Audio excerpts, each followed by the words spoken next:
The first thing Taehyung learned about John Jungkook was that he didn't smile. Not in meetings, not in hallways, not even when he shook hands with new investors who looked like they'd sell their souls just for a fraction of Jeon Corporation's power. Jungkook was all sharp lines and tailored suits, the kind of man whose silence could fill a room more loudly than anyone else's voice. The second thing Taehyung learned was that everyone feared him, except Taehyung. Kim Taehyung, Jungkook said, voice flat as he flipped through the report. You're new here, Taehyung nodded, adjusting his tie. First week, sir. Then let me give you some advice, Jungkook said without looking up. Don't waste my time.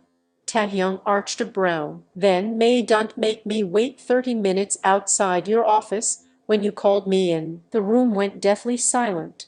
Secretaries in the hallway froze. For the first time that day, Jungkook looked up, and to everyone's shock including his own he smiled. Just a little. Interesting, Jungkook murmured. You may stay. From then on, Taehyung became the one person in the office who dared to talk back. Your schedule is a mess.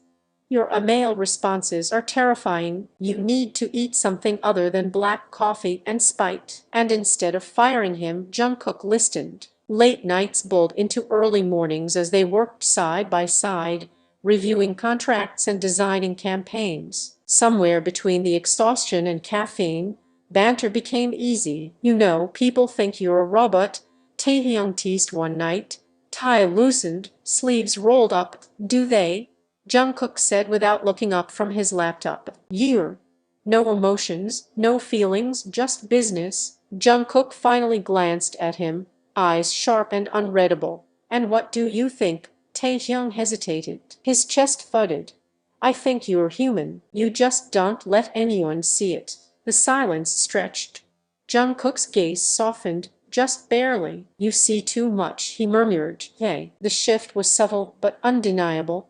Jungkook started waiting for Taehyung before leaving the office. He ordered extra food at lunch without asking. He let his hand linger on Taehyung's shoulder, guiding him through crowded hallways. And Taehyung, who swore he wouldn't fall for his boss, felt his resolve unravel piece by piece. One Friday night, the power went out during a storm, plunging the building into darkness. Taehyung groaned.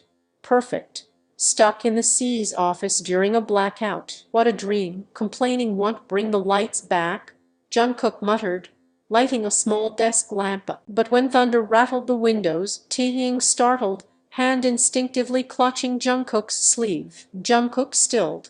Scared? No, Taehyung said quickly. Just surprised.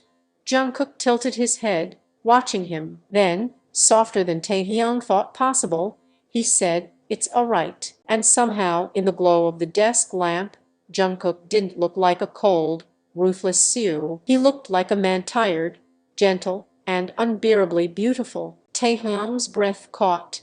Jungkook, don't, Jungkook said sharply, turning away. I'm your boss.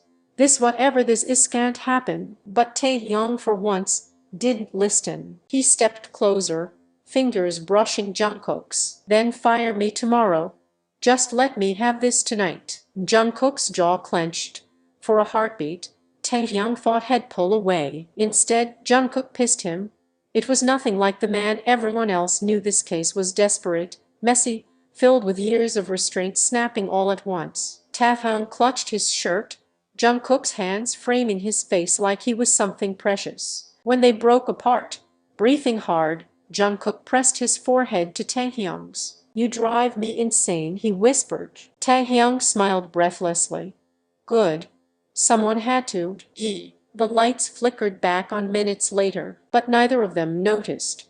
In that office, with papers scattered and the storm fading, they had already crossed the line, and neither wanted to go back.